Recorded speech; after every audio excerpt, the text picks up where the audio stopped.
I think that's kind of one of the advantages Wisconsin has. Yeah, I think it's a great advantage. Also, those high school rankings. High school rankings. I want to say J.J. Watt tweeted out a year before how there's more 3-stars in the NFL than there are 5-stars. So we don't necessarily pay attention to that. That's for everybody else to pay attention to. When you get to college, at the end of the day, you're a Division I football player. And you prepare for everybody else the same way. No matter what conference they're from, whether they be Power 5 or a Group of 5, it doesn't matter. They're a Division I football player. They definitely have talent. But I think here we do a great job of focusing on the little details and techniques that can help you become a better football player. Because everybody has talent, but what are you going to do to help develop that a little more? There's an extra step that needs to be taken for you to truly be a good football player. Chris Orr combines good talent with an interesting scheme. What is it about that scheme that makes it kind of challenging to defend? Pretty much just weapons everywhere. Kind of spreads you out, but there's a big misconception about it that people always think that they're just trying to run out on the edge, but that's really not the case. They still want to play big boy football. Something that I respect about them a lot.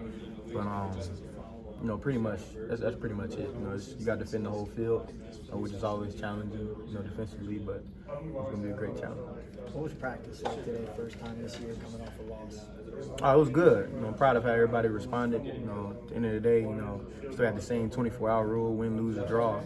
It's over with. The same way we're not, patting ourselves on the back on a Monday after a win. We're not sitting here crying on a Monday after a loss. So, When you play in Ohio State, which has had a lot of success traditionally, how much do you view this game as kind of like a measuring stick for where Wisconsin is at, considering how good Ohio State has been?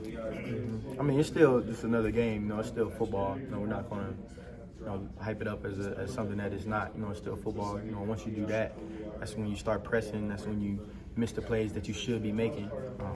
So, we're definitely not doing that. Not saying that, we lose respect for them or anything like that, but, we're definitely not going to hype it up more than being another football game. Chris, you guys are 14-point underdogs. Do you relish the idea of playing as the underdog? Oh, I'm pretty sure that we've always been the underdog. It wasn't until like a couple weeks ago that people predicted us to win, so we don't pay attention to that.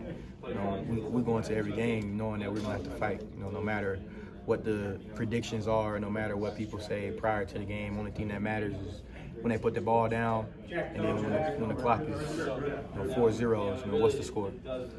In the off season to get faster? Well, the main thing I did was change my diet. And it wasn't necessarily changing my diet. It was more so trying to get rid of some of those bad habits that I had. Okay.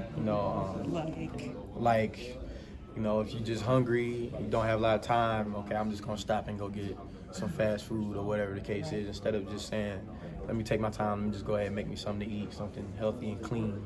Nutrient dense. Right, to help exactly. You. And then, if you are going out to eat, make a better decision while you're there. Instead of saying, all right, I'm just gonna give me a juicy burger or a nice big thick steak. Let me choose something a little cleaner. Let me go with some chicken breast, or let me go with some baked chicken. So that's the main thing I wanted to do. What did that do for your body comp? Do you know, or did you just get faster?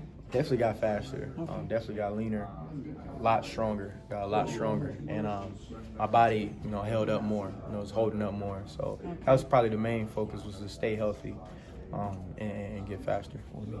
Fine. Do you ever? You can't really tell speed of another team on film.